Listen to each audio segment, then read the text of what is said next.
Daniel Rivera built an empire out of melodies, but buried deep in his heart is a verse he never shared. Once a college songwriter with big dreams, Daniel traded guitars for boardrooms and became the CEO of a booming New York music startup. But one evening, as he descends into a crowded subway station, he hears something impossible. Two boys busking with a song only he could have written. A lyric he scribbled in a notebook over 2 decades ago. A lyric only one person ever heard. And she vanished from his life after a failed show. Now, standing in front of 2 voices that echo his past, Daniel must confront a haunting question. Who are these boys, and why do they carry the melody of a memory he never let go? This emotional journey will test the meaning of success, family, and forgiveness. Will Daniel reclaim the verse he lost, or lose the harmony that could heal his life? Subscribe for more heartfelt, twist-filled stories you won't forget. The familiar screech of the subway echoed beneath the pavement as Daniel Rivera adjusted the strap of his leather satchel and descended the stairs into the Lexington Avenue station. Rush hour in New York was a cacophony of rushing heels, clipped conversations, and the hum of worn steel. But tonight, something cut through the chaos, something impossibly gentle. A child's voice. Soft, untrained, but achingly sincere. It was followed by a second voice, harmonizing, unsure but trying. Daniel paused halfway down the steps, his breath catching against the chill air as the lyrics reached him. Only one chorus to hold you before the silence begins. The crowd flowed past him like water around a stone. He stood motionless, stunned. That line. It couldn't be. His feet moved before his mind could catch up, weaving through the mass of bodies until the platform opened before him. And there they were. 2 young boys, no older than 7 or 8, standing by the tiled column near track 3, their small hands clutching a second-hand guitar. The shorter one strummed, a little too hard, while the taller boy sang with a concentration that made Daniel's chest tighten. Only one chorus to hold you before the silence begins. He had written that lyric in a dorm room 25 years ago. It had never been performed publicly, never published, never shared, except with her, Lila. Daniel's mouth went dry, the notebook, the night, the trembling candlelight backstage before everything fell apart. He hadn't heard or thought of that song since the night she left without saying goodbye. The boys continued, unbothered by the speeding train roaring past. Their voices rose in a fragile harmony that could barely fight the noise, but Daniel only heard the echo of a memory that refused to fade. He approached slowly, reverently, as if afraid the sound might vanish if he got too close. When the song ended, a few passers-by dropped change into a tin cup at their feet. One of the boys, freckled, dark-haired, and shoelaces undone, beamed up at his brother and gave a small thumbs up. The other, leaner and with soft gray-blue eyes, knelt to count the coins. Daniel knelt too. That was a beautiful song, he said carefully. The boys looked up. The taller one blinked. Thanks, mister. Where did you learn that? Daniel asked, keeping his tone light. The song, I mean. The younger shrugged. Mom sings it. She says it's special. Daniel's stomach turned. Your mom. Does she sing a lot? The taller boy nodded.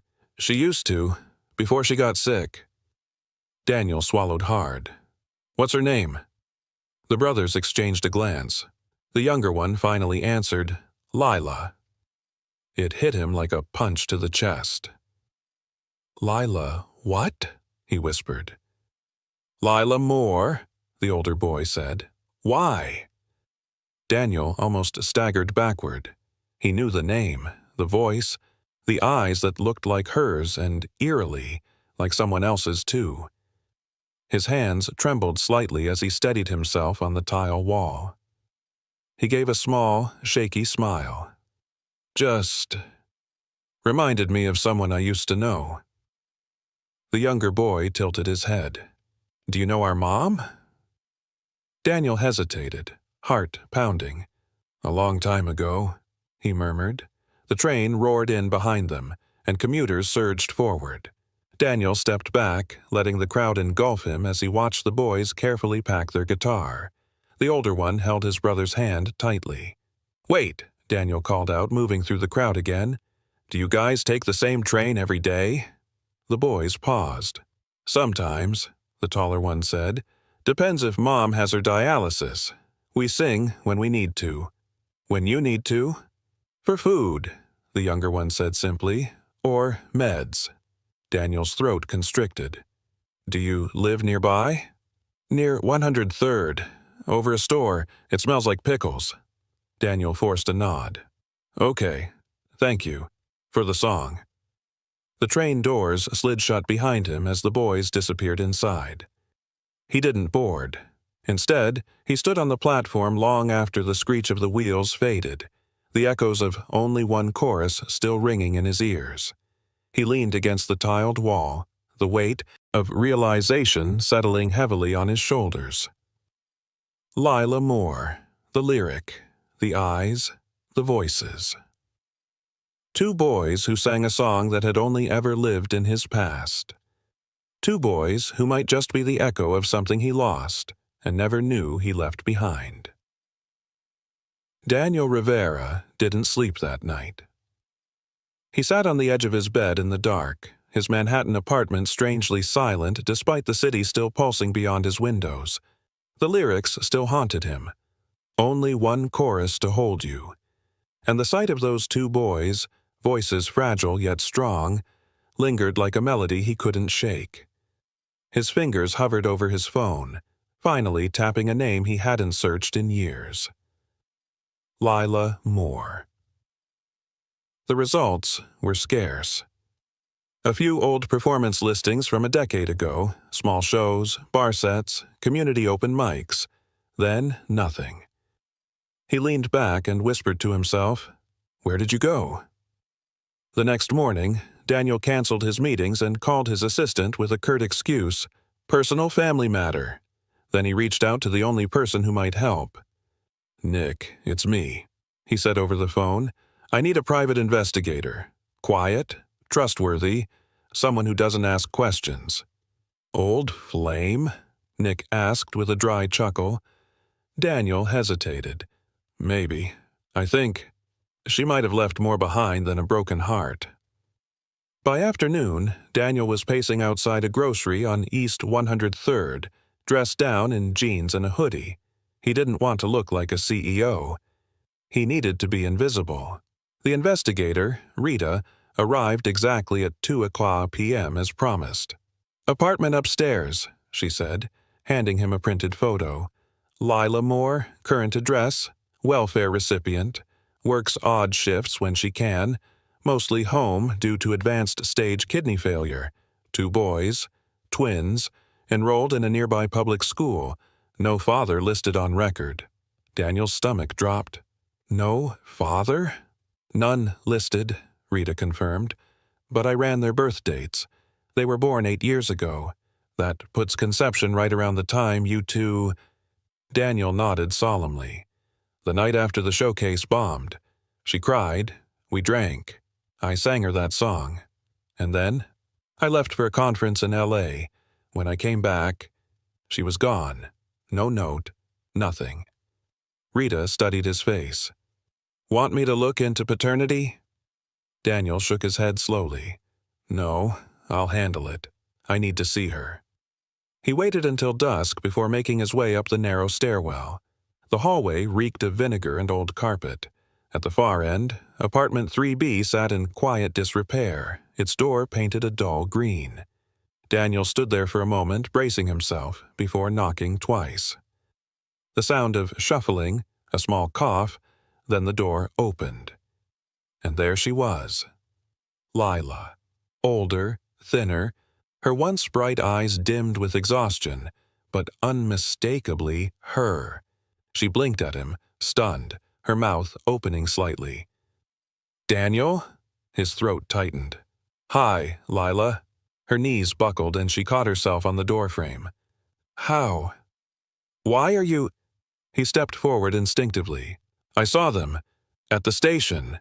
They were singing." Lila's hand went to her mouth, her eyes welled with tears. "You remember that lyric. I never forgot it." She looked down, shoulders trembling. "I never meant for you to find out this way." He was silent for a beat, then asked softly, "Are they mine?" Lila's voice cracked. "Yes." Daniel exhaled slowly, every part of him overwhelmed. "Why didn't you tell me? I tried. I wrote, but you were rising fast, Daniel. You were going to launch a label. You were being interviewed on late-night shows. And me? I was just a mess from a failed gig with morning sickness. It didn't feel like your world and mine could ever fit together again." Daniel stepped inside carefully. The apartment was small. 2 mattresses on the floor, a kitchenette with chipped counters, an old cassette player sitting beside a worn shoebox full of cords. It smelled faintly of lavender and medicine. "They deserve to know," he said gently. "I know." Lila's shoulders slumped. "But I didn't want to drag you down. And now, I don't have much time left. The doctors say—" Daniel stopped her. "Don't. Not yet." She looked up, her eyes pleading. "I don't want them to grow up without music, without family, without knowing who they are." "They won't," he promised. The door creaked behind them. "Mom?" a small voice called. Both boys stepped into view, backpacks still slung over their shoulders. The younger one blinked. "It's the man from the train." Daniel crouched slowly to their level. "Hey," he said warmly. "You two sing with more heart than most professionals I've ever known." The taller one tilted his head. "Do you know our mom?" Daniel looked at Lila, then back at the boys. "Yeah," he said quietly. "I used to sing with her once, too." The younger boy grinned. "She says music brought us to life." Daniel smiled, tears threatening his eyes.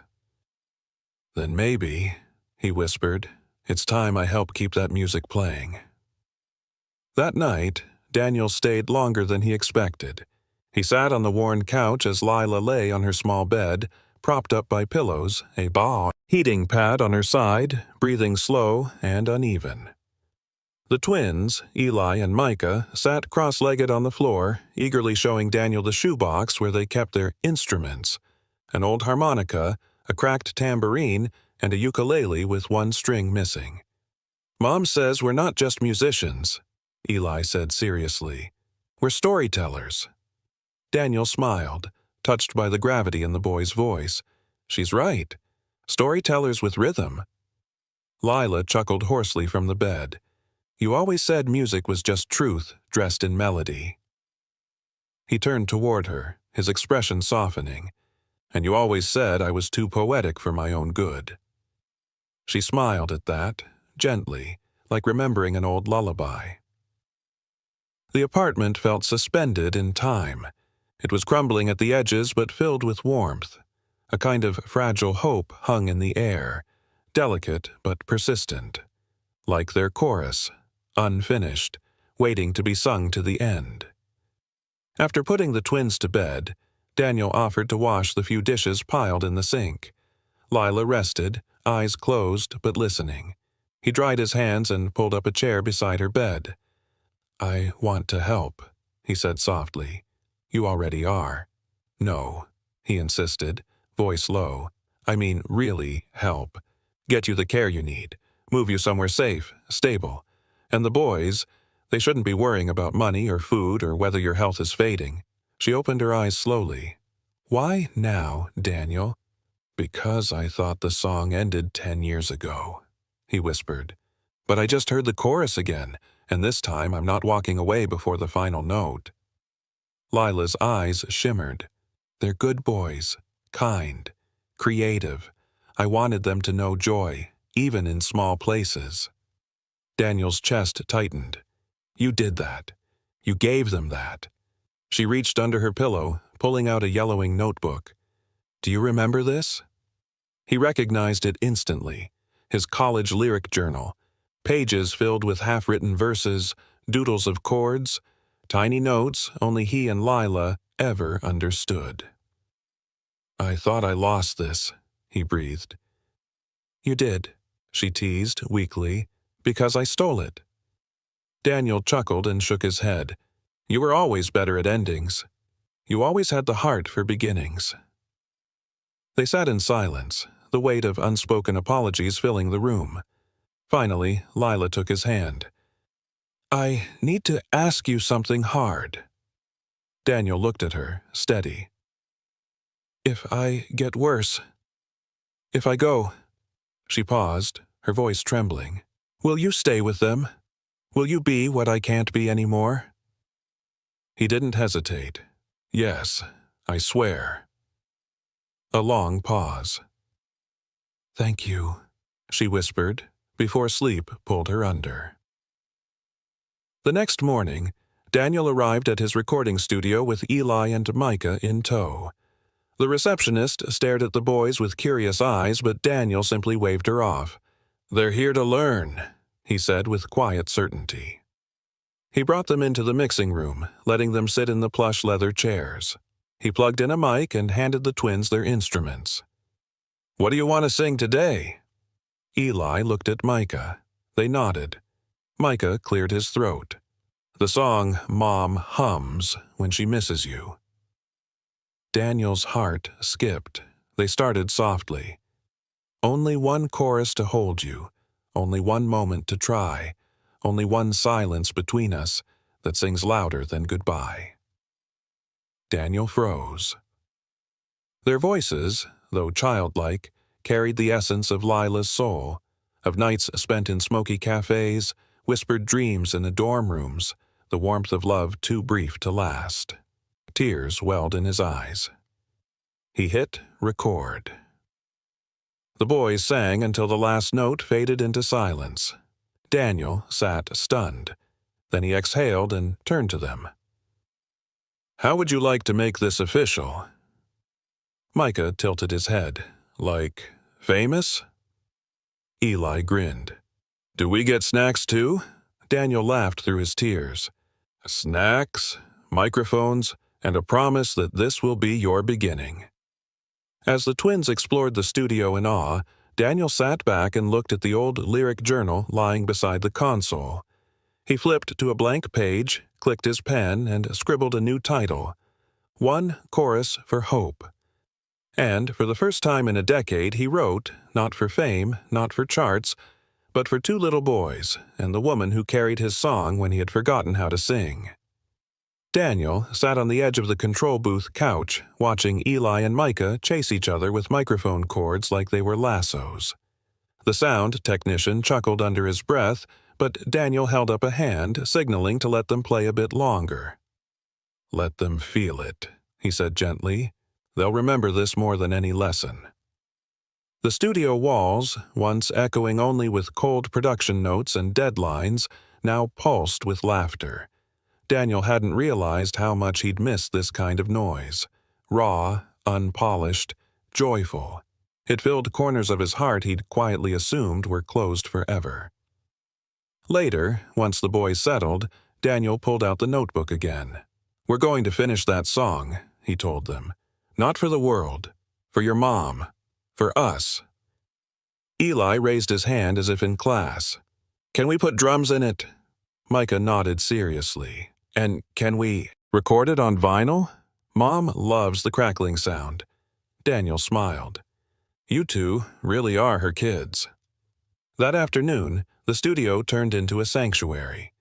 Daniel gave them space to experiment with chords and lyrics, letting their creative energy take the lead.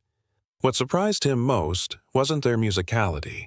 It was their instinct to protect each other. If one hit a wrong note, the other adjusted.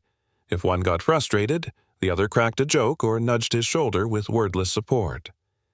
In them, Daniel didn't just see Lila.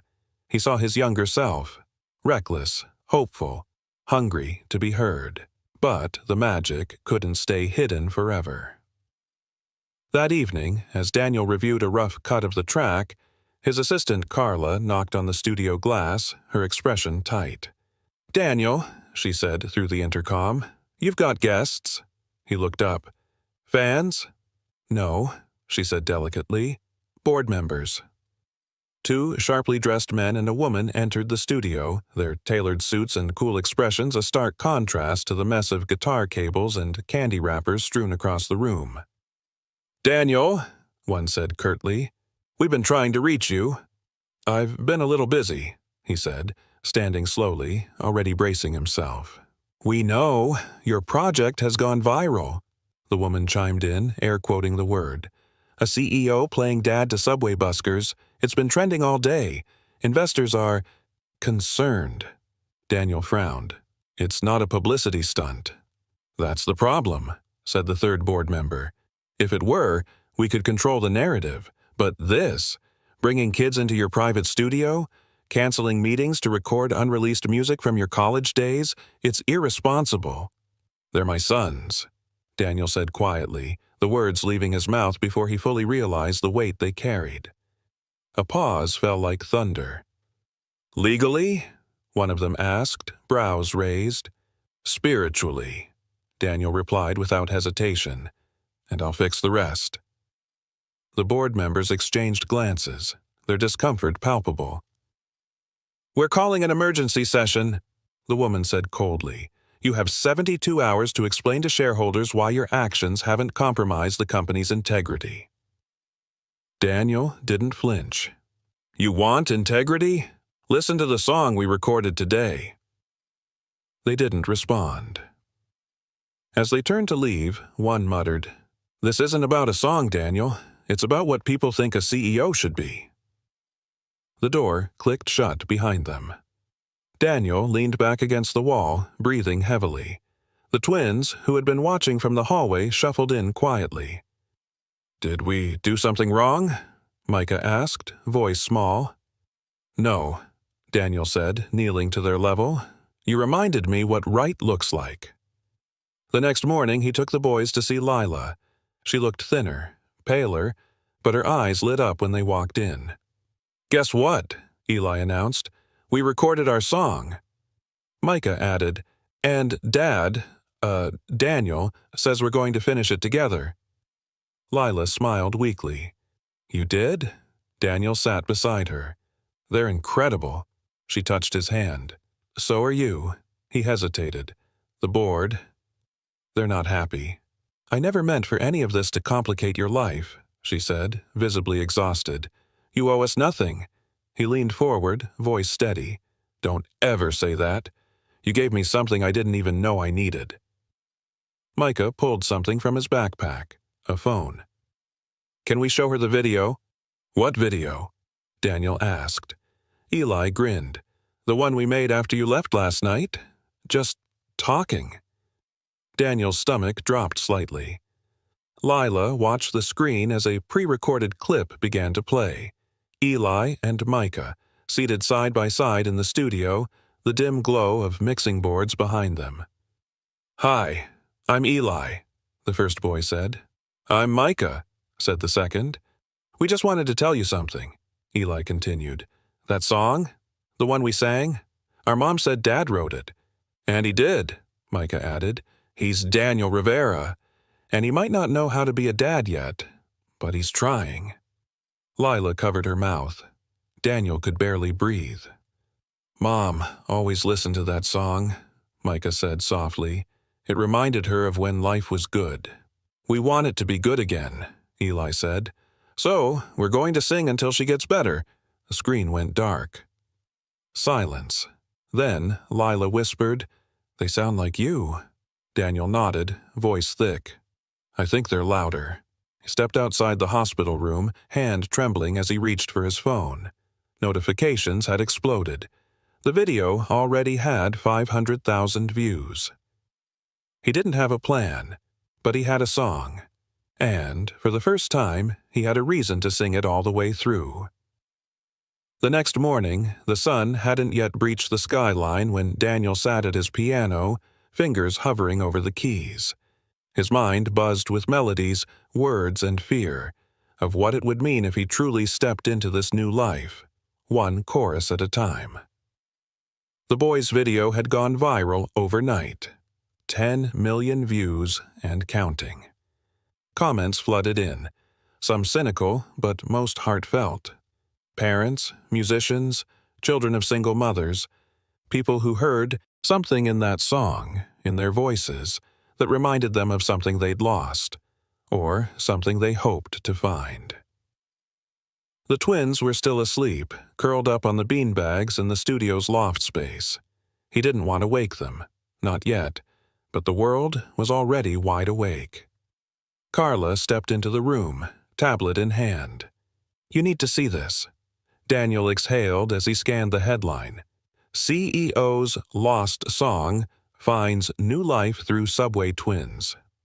A respected music blog called it the rawest expression of unpolished love in a decade. "I never even named it," he murmured.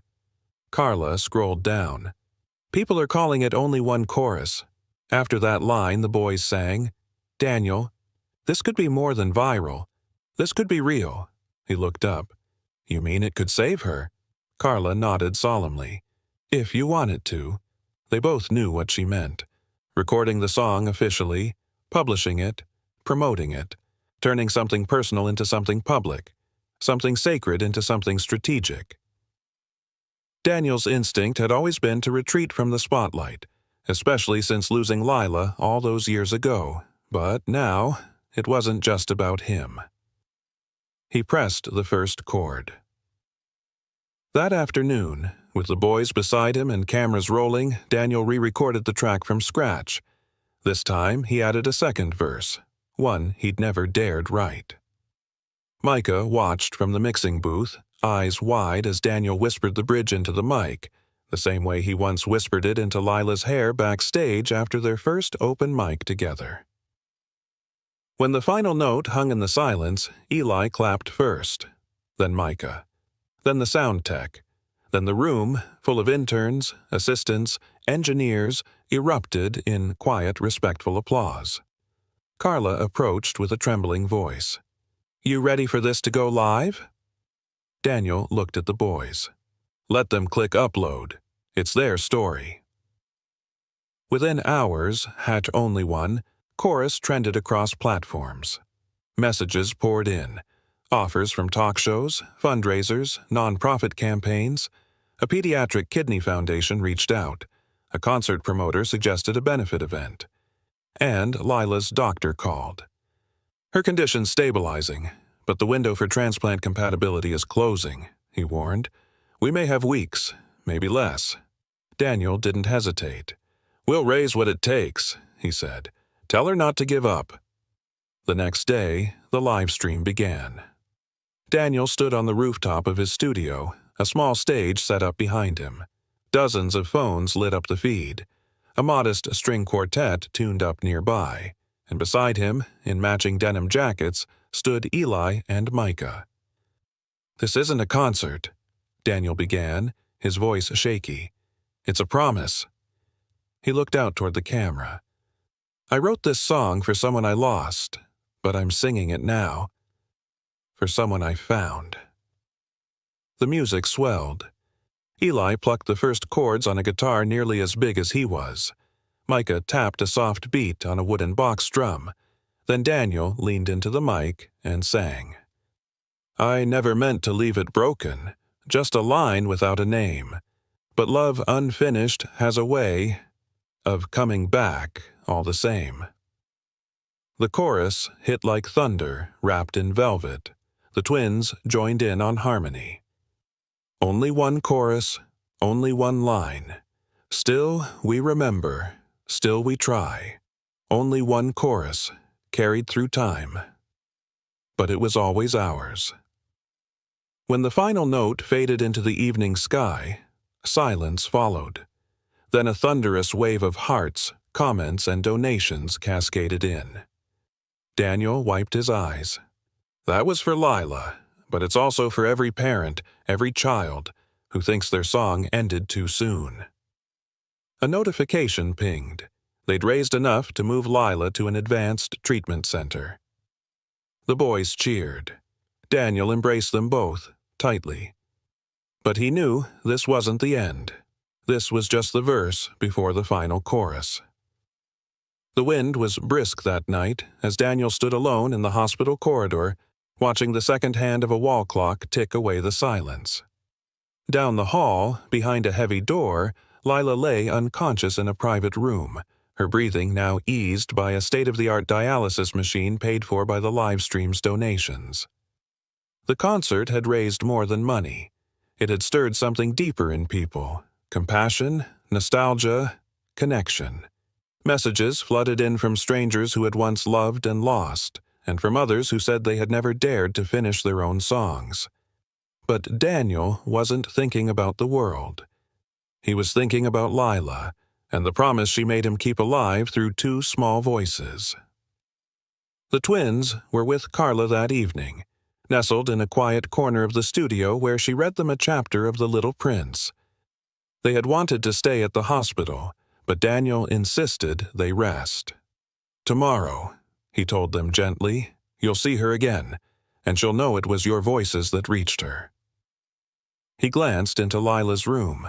The pale glow of the machines painted shadows across her face, which had lost none of its quiet beauty despite the years and illness. He placed a small speaker on the bedside table and pressed play. The soft opening notes of only one chorus filled the room like prayer. "Daniel," a voice behind him said softly. He turned. It was the doctor, Dr. Harris, a man with gentle eyes and a heart weathered by the burden of news both good and bad. "She's stable," Dr. Harris said, "but the transplant is critical. There's a wait list. It's long." Daniel's throat tightened. "Can I be tested? For compatibility?" The doctor blinked. "You want to donate? She gave me sons I didn't know I had. She sang my song to them when I wasn't there to sing it myself. Of course I want to donate." The tests were done that night. Blood drawn under sterile lights. Tissue samples carefully preserved. Daniel sat motionless through it all, fingers wrapped around a string of his old guitar picks like rosary beads. A day passed, then two. The results came on the third morning. Dr. Harris called him in. "You're not a match," he said gently. Daniel didn't speak. "But we did find someone. A donor in Pennsylvania. Just cleared. It's not guaranteed yet, but if she holds on a few more days—" "She will," Daniel said firmly. "She has to." That afternoon, he brought the twins to visit her. They entered the room slowly, as if crossing into sacred ground. Micah carried a handmade card, a drawing of all three of them holding hands standing atop a stage. Eli clutched a stuffed dinosaur, one that had been his father's from childhood. Daniel had found it in a storage box just days before. The boys climbed onto the bed, careful not to disturb the tubes or wires. Eli gently placed the dinosaur by Lila's side. "We brought your favorite song," he whispered. Micah leaned closer, his voice trembling. "Mom, can you hear us? We sang it. We sang your song." Lila's eyes fluttered faintly. Then, to everyone's disbelief, her lips moved. No sound came at first, only breath, then one word: "Sing." The room fell silent, except for the quiet sobs of Daniel as he dropped to his knees beside the bed. And the boys did. Micah started softly. Eli joined in. Only one chorus, only one line. Tears streamed down Lila's cheeks. That night, Daniel stayed by her side until morning. The next day, the hospital confirmed the donor was fully approved. A helicopter transport was scheduled. Surgery preparations began immediately. Hours later, just before they wheeled her into the operating room, Lila reached for Daniel's hand with surprising strength. Her eyes, still glassy but awake, met his. "You finished the song," she whispered. "I had help," Daniel replied, voice shaking. She smiled faintly. "Don't let them forget me, not even the parts that hurt." "You're not going anywhere," he said, brushing hair from her forehead. "But even if—" "I promise. I won't let them forget." She nodded once before the sedative took hold. Daniel stood by the window and watched the sky turn gold behind the rooftop where they'd sung together just days before. He had no idea what tomorrow would bring, but for the first time in years, he felt something powerful and unfamiliar swelling in his chest. Hope. Daniel's phone buzzed constantly the next morning, vibrating against the nightstand with a relentless urgency that mirrored the storm brewing outside the hospital. He rubbed his eyes, still foggy from sleep, and picked it up. Over 24 missed calls. Emails flooded his inbox. Subject lines screamed with urgency. PR crisis, stakeholder concerns. Daniel, you need to call me. He barely made it to the third message before a call came in from Morgan Chu, the lead investor and co-founder of MuseSpark, the tech music platform he had built from the ground up. "Daniel!" Morgan snapped the moment he answered. "What the hell is going on?" Daniel took a deep breath. "Good morning, Morgan. I woke up to trending hashtags, #OnlyOneChorus, #FoundMyDad, #MusicSavesLives. And your name is in every headline. People are calling you a hero, a fraud, a romantic, a reckless CEO. The board is panicking." "I didn't plan for this," Daniel replied carefully. "The boys, they're my sons. Lila's my past. This is real life, not marketing." Morgan's voice dropped to a sharp whisper. "It's also a company, Daniel. A company with valuation expectations, a funding round next quarter, and public optics.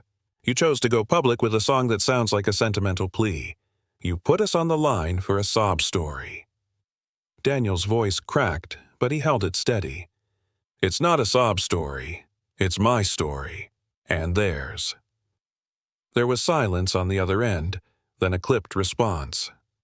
"The board will convene tonight. You'll need to explain yourself." Daniel ended the call slowly, numb with the weight of what was coming. That afternoon, he returned to the studio to check on Micah and Eli. Carla greeted him at the door with a hesitant smile. "They're in the sound booth, wanted to record something for their mom." He found them huddled by a mic, headphones too large for their small heads.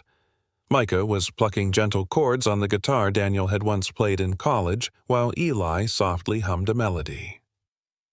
When they saw him, their faces lit up, pure, unguarded joy. "Dad!" Eli beamed. It was the first time he'd said the word without hesitation.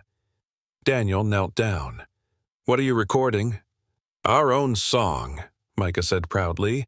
"A sequel to yours." Daniel's chest tightened. "Can I hear it?"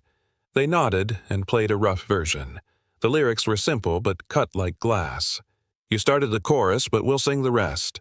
You gave us a story. We'll give you our best." He swallowed hard, heart aching and swelling at once. Before he could respond, Carla entered, holding her phone. "Daniel, you should see this." She turned the screen toward him. A video, now viral, showed Eli from the night before, sitting on a stool with tear-streaked cheeks and wide eyes. "My dad's that man with the beard. He wrote the song Mommy always played when she missed him. He didn't know about us, but he's here now. He brought the song back." The video had surpassed 5 million views. Comments flooded in, some praising the emotional honesty, others questioning the timing, still more attacking MuseSpark for exploiting tragedy. Daniel stared at the screen, his voice low. "They told the world what I was afraid to say myself." Later that evening, the board meeting took place via Zoom. 10 windows stared back at him. Executives, lawyers, shareholders. Morgan began. "Daniel, you've put this company in an uncomfortable spotlight. Do you understand the gravity of what you've done?" "I do," he answered calmly. "You used MuseSpark's platform to advance a personal story. A deeply emotional one, yes, but not part of our strategy." Daniel exhaled slowly. "Let me be clear. I never intended to use the company for personal gain. I wrote a song. My sons sang it. Their mother is dying. If people cared, it's because something real reached them." A woman on the board interjected. "You do realize the liability this opens? The financial implications if the public turns on us?" Daniel leaned forward. "Then I'll take full responsibility. If needed, I'll step down. But I won't apologize for being a father, or for making music that means something." There was stunned silence. Then Morgan muttered, "You'd walk away from everything? If everything means a company with no soul, yes." He ended the call before anyone could respond. That night, as the city shimmered beneath his apartment window, Daniel packed a single bag. He didn't know what tomorrow would hold, whether MuseSpark would survive his choice, whether Lila would recover, whether his sons would still see him as a hero once the headlines faded. But he knew one thing. He had finally finished the chorus. The next morning, Daniel sat at the edge of Lila's hospital bed, holding her fragile hand between his palms. The dialysis machine hummed in the background, a mechanical rhythm that reminded him of time slipping away. She opened her eyes slowly, her breath shallow but present. "You stayed," she whispered faintly. Daniel smiled, his voice breaking as he replied, "I'm not leaving again, Lila. Not now. Not ever." She gave him the smallest nod, her lips trembling. "Did the boys?" "They sang," he answered softly. "They sang our chorus, and the whole world listened." Lila tried to laugh, but it came out as a weak exhale. "They're just like you, too much heart for their own good." Daniel's hand tightened gently around hers. "They're better than me, because they still believe in people, even me." That afternoon, the hospital's visitor room buzzed with quiet excitement. Eli and Micah stood nervously at the center, surrounded by cameras and microphones, blinking under the bright lights. Across from them sat a producer from a major news network, smiling gently. "You boys ready?" she asked. Micah nodded. "Can we say what we practiced?" "Of course." Eli cleared his throat. "Our mom's name is Lila. She's sick, but she's strong. She always told us music was magic, that it could bring people together. That's why we sang in the subway." Micah picked up from there, glancing shyly at the camera. "And then, he heard us. Our dad. He didn't know about us, but now he does. And he's helping us, not just because he's our dad, but because he's kind." The clip aired that evening. Within hours, it was clipped, reshared, and stitched across every platform imaginable. Hashtags exploded. #1 Chorus Challenge trended as kids across the country uploaded their own versions of Daniel's once-forgotten melody. Back at MuseSpark, PR managers scrambled to shift their narrative. Investors who'd called for Daniel's resignation now demanded to know if they could pivot the story into a company campaign. But Daniel didn't return their emails. He was too busy sitting on a studio floor with Eli and Micah, helping them arrange their first real track. Chloe, one of MuseSpark's sound engineers, had volunteered to record them, pro bono. The boys wore oversized headphones and grinned ear to ear as Daniel strummed the acoustic guitar, filling the room with the now iconic chords of Only One Chorus. Lila listened from the hallway, propped up in a wheelchair, tears spilling silently as she watched her sons pour their hearts into something born from pain and transformed by hope. When the final note faded, the studio was silent for a beat. Then Chloe whispered from the booth, "We got it." Micah threw his arms around Daniel. "We really did it, didn't we?" "You did," Daniel said, holding him close. "You both did." Later that week, MuseSpark's official channels posted the track alongside a message from Daniel. "This song was never supposed to be public. It was a memory, a promise. But some promises need to be shared. My sons reminded me of that. All proceeds from this song will go to a fund for families battling terminal illness, for Lila, for the music, for what matters." The outpouring was overwhelming. Messages of love, Donations in the thousands. Fan covers. Parents sending in stories of hope sparked by a song written 2 decades ago and finished by the next generation. But not everyone was celebrating. Morgan called again. "You hijacked the company's brand." "I redirected its heart," Daniel replied. "You're romanticizing chaos."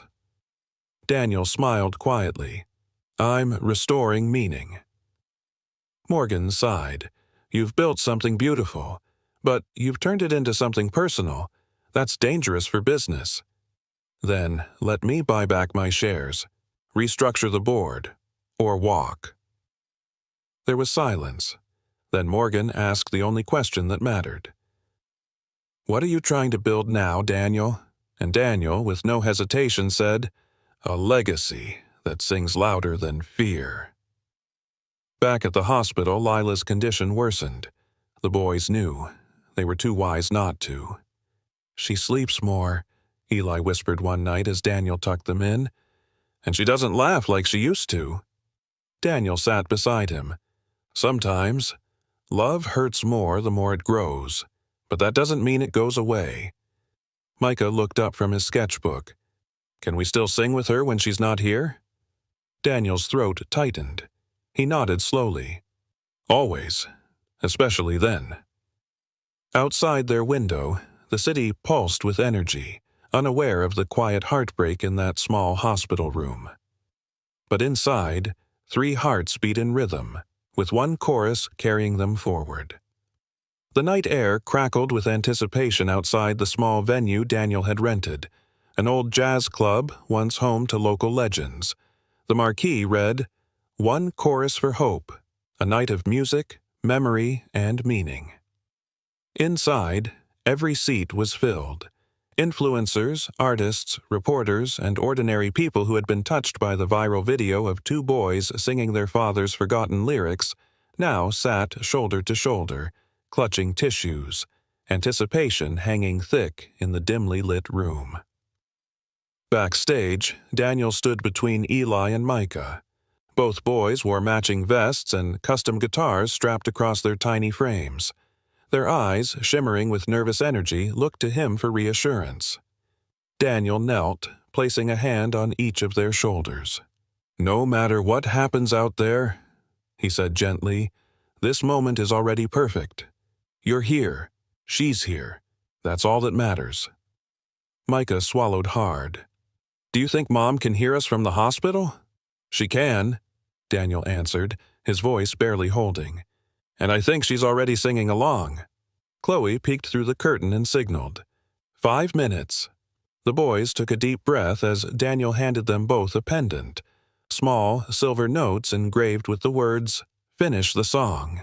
"She used to whisper that to me," Daniel said quietly, slipping his own around his neck. "Whenever I gave up, she always told me to finish the song." Eli's voice cracked softly. "We'll finish it tonight, right?" "With everything we've got," Daniel nodded. The crowd fell silent as the stage lights rose. A single spotlight illuminated the trio as they stepped into view. Gasps fluttered across the room, not for the celebrity, but for the moment. 2 children standing beside their father, their fingers trembling, but determined. Daniel strummed the first chords of Only One Chorus. The room held its breath. Micah sang the opening line with surprising strength, his voice carrying a childlike purity that immediately drew tears. Eli joined in harmony, their bond resonating deeper than any polished performance. And when Daniel added his voice, a low, rough warmth, it wasn't a duet or trio. It was a reunion, a declaration. "If I had one chorus, I'd sing you the truth, of the things I had lost and the love I refused." The crowd dissolved into tears. Phones were raised not for clout, but to capture something sacred. As the final note rang out, there was a beat of stillness before the room erupted in a standing ovation. But Daniel didn't hear it. He was too focused on the memory of Lila, her laughter, her letters, the look in her eyes the last time they were alone. He whispered, "We finished it, Lila." Later that evening, a nurse held up her phone beside Lila's bed, showing her a live stream of the concert. Her eyes, though dulled by pain, shimmered at the sight of her sons on stage, bathed in light and love. Tears spilled quietly as she mouthed, "Thank you." That night, only one chorus hit the top of a global trending charts. The proceeds, true to Daniel's promise, poured into a fund to support single parents and families battling terminal illness. The headlines followed. Startup CEO becomes hope icon. 2 boys, 1 song, a nation inspired. But Daniel didn't care about the noise. He cared about what came next. At the hospital 2 days later, the boys climbed onto Lila's bed, their guitars slung behind their backs. Daniel stood nearby as they performed her favorite lullaby. She smiled weakly, barely able to move her lips. Daniel leaned close, pressing her hand to his cheek. "Rest now," he whispered. "I've got them." With a final breath and a look filled with peace, Lila closed her eyes. The room fell still. The funeral was small, simple, just as she would have wanted. Micah placed her favorite notebook atop the casket, while Eli tucked in a daisy they'd found growing outside the hospital. Daniel stood behind them, a hand on each of their backs, holding them up and keeping himself grounded. At home later, the 3 of them sat on the floor, surrounded by old photos and letters Lila had left for the boys. One envelope was addressed to Daniel. His hands shook as he opened it. "Daniel, I never hated you. I only hoped you'd find your voice again, not in songs but in love. If you're reading this, then you did.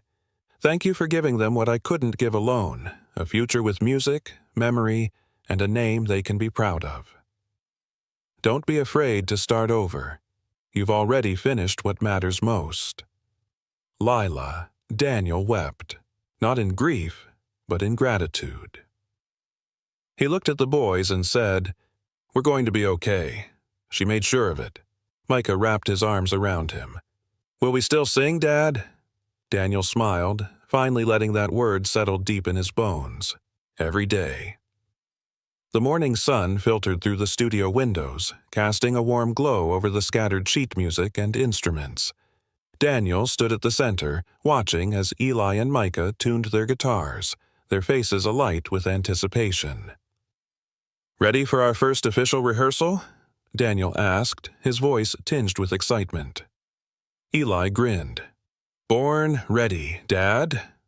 Micah nodded, his eyes shining. "Let's make Mom proud." They began to play, the familiar chords of Only One Chorus filling the room. Daniel joined in, their voices harmonizing in a melody that had become their anthem. As they sang, memories of Lila's laughter and the joy she brought into their lives danced in Daniel's mind. After the song ended, Daniel looked at his sons. "How about we write a new song together? Something that's ours?" Eli's eyes widened. "Really?"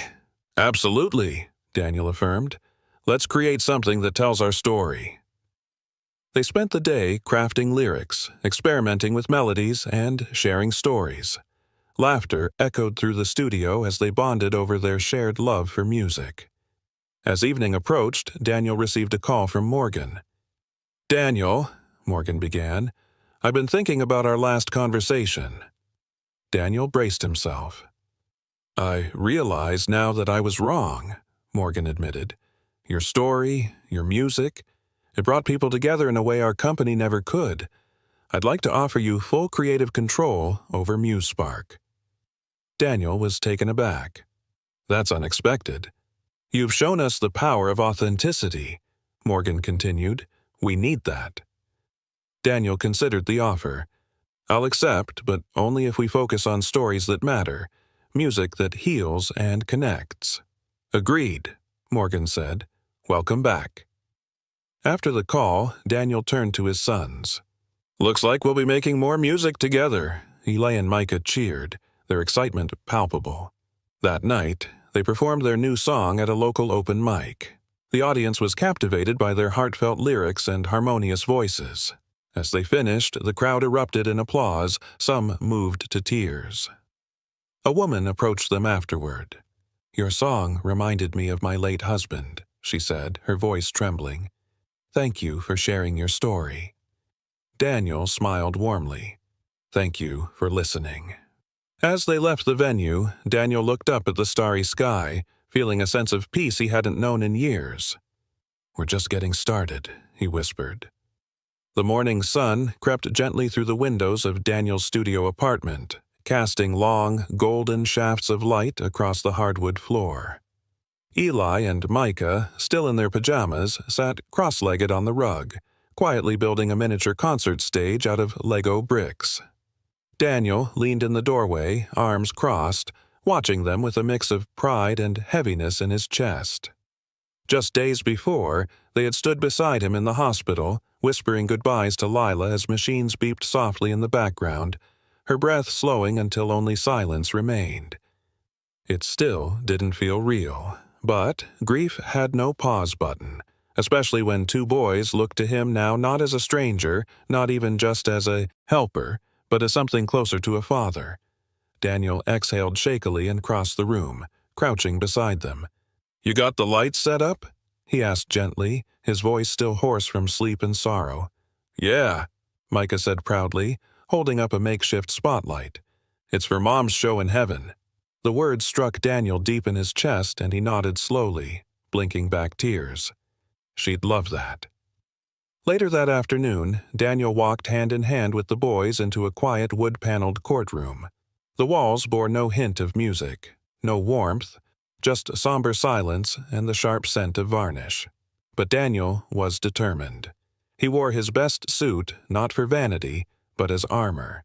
Beside him, the boys clung tightly to his fingers, their small palms warm and trusting. Across the aisle sat a court-appointed representative, flipping through paperwork, nodding politely but expressionless. When the judge entered, the room stood, then settled into tense quiet. Daniel's lawyer rose first, her voice steady but calm as she outlined their petition for legal guardianship. Medical records were presented. Lila's will. The letter she'd written Daniel just weeks before she passed. Shaky handwriting on lined paper that read, "If you're reading this, it means I couldn't stay. But I trust you, Daniel. Please don't let them be separated. Don't let them forget who they are or where they came from. Love them the way you once loved me." Daniel's throat tightened as the judge asked if he had anything to add. He stood slowly, heart pounding, every eye in the room focused on him. "Your Honor," he began, voice cracking, "I never thought I'd be standing here. I spent years building a company, chasing dreams I thought mattered.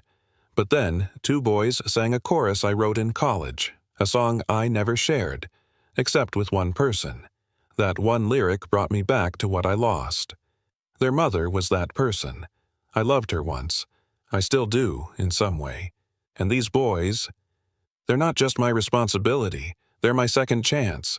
They deserve a home. They deserve to stay together, and I promise I'll do everything I can to give them the love and security they need."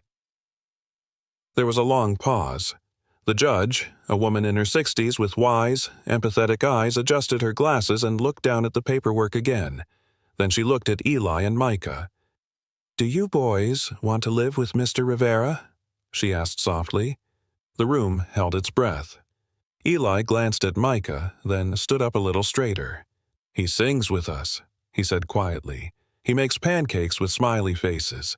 He tells us about our mom. He makes it not hurt so much." Micah nodded solemnly. "He's the only grown-up who listens when we cry." Daniel looked down, overcome. The judge cleared her throat and offered a gentle smile. "Thank you, boys." She turned to the clerk. "I'm granting the petition for full guardianship, effective immediately." A wave of emotion surged through Daniel, and he instinctively knelt down, embracing the twins tightly as they flung their arms around him. "We're staying?" Eli whispered tearfully. "Forever," Daniel murmured, holding them as if he never intended to let go. That night, back at the apartment, Daniel stood by the door with an envelope in his hands. The official court order. The apartment was temporary, but what it now held was permanent. Family. He peeked into the living room, where Eli and Micah had fallen asleep together on the couch, curled under the blanket Lila had made. The television still played low, their favorite music documentary looping in the background. Daniel walked into his home studio and looked around. His eyes landed on the mic stand, the worn notebook from college, and the guitar leaning silently in the corner. He picked up the notebook and flipped to a page where the original lyrics to Only One Chorus were scribbled. There was still space left on the page, enough space for a new verse, a verse he would write with them, and maybe, just maybe, they'd sing it together. The theater lights dimmed, casting the audience into a hushed sea of anticipation. Backstage, Daniel Rivera knelt in front of Eli and Micah, gently straightening their matching denim jackets. "You nervous?" he asked softly, brushing Micah's bangs from his forehead. "A little," Micah whispered, gripping his guitar tightly. "But happy nervous," Eli added bravely, a glint of excitement in his sea-gray eyes. Daniel smiled through the emotion swelling in his chest. Tonight wasn't just a performance, it was a promise fulfilled, a life rewritten, a song completed. As the MC announced their names, "Please welcome Daniel Rivera and the Rivera twins." Applause rippled like a gentle tide, rising in volume as the three walked hand in hand onto the stage. The spotlight found them. Daniel stood between the boys, guitar in hand, mic in front of them. "This song," he said, voice calm but deeply moved, "was written 25 years ago. I never finished it until now." The opening chords of Only One Chorus drifted through the hall, gentle and haunting. Eli's voice, still small but steady, took the first line, "You left a light on in my soul." Then Micah joined in, harmonizing with sweet precision. Daniel's voice wove through theirs, warm and low, like a father humming bedtime melodies. The lyrics, once half-finished, now bloomed with meaning. Each verse was a tapestry of grief and hope, of love long lost and tenderly regained. And when the final chorus came, they sang it together. "This time, I'll finish the song with you." By the end, the audience was on their feet, clapping thunderously, some wiping away tears. But the three on stage stood still for a beat longer, soaking in the moment. Daniel looked down at the boys, his sons in every sense that mattered, and mouthed a quiet, "You did it." Backstage, a producer offered handshakes and business cards, but Daniel waved them off gently. "Tonight was for them," he said firmly, nodding toward Eli and Micah, who were now jumping into each other's arms, giggling breathlessly. In the days that followed, the performance video went viral, again. But this time, it wasn't just the story of a millionaire CEO or the surprise of long-lost children. It was the story of healing. Media outlets called it the song that found a family. Donations poured into the One Chorus for Hope Fund, helping hundreds of families facing critical illnesses. Yet Daniel avoided the limelight. He kept his focus close, on early morning cereal spills, guitar lessons after homework, bedtime stories made up on the fly, and whispered conversations that began with, "Dad, do you think Mom would be proud?" One crisp Saturday morning, Daniel and the boys packed up their things. Not into suitcases, but into moving boxes. They were leaving the sleek Manhattan condo, its towering glass and modern silence. In its place was a modest house on a quiet block in Queens, small, creaky, with a porch swing and a piano that needed tuning. But it had a backyard where Eli could chase butterflies, and a tree perfect for Micah's dream of building a lookout post. As they unpacked, Daniel hung a framed photo of Lila above the fireplace. She smiled, forever young, holding the boys as babies, something he hadn't known until months ago. "This is your house now, too," he told the photo quietly. That evening, after dinner, Daniel sat on the porch swing with a cup of tea as the boys rode scooters up and down the sidewalk, laughing freely. A gentle breeze moved through the trees, and for the first time in years, Daniel felt no weight on his chest, only peace. Micah skated up beside him. "Dad," he asked earnestly, Are you happy now?" Daniel's voice caught, but he nodded. "I am. Because you and your brother. You finished my song. You brought me home." Eli, breathless from riding, plopped beside him. "Will we still sing together, even when we're old?" Daniel laughed. "Especially when we're old." Inside the house, the studio corner was already set up. Not for business, for family projects, for memories. And above the doorway hung a wooden plaque, engraved with the words, "The final chorus is family." Daniel didn't become a father the day he signed guardianship papers. He became one the moment he listened, truly listened, to a song sung in a subway. The song that was never finished, until two small voices reminded him what it meant to belong. And in that quiet neighborhood, with a porch swing creaking under shared laughter, the story didn't end. It began.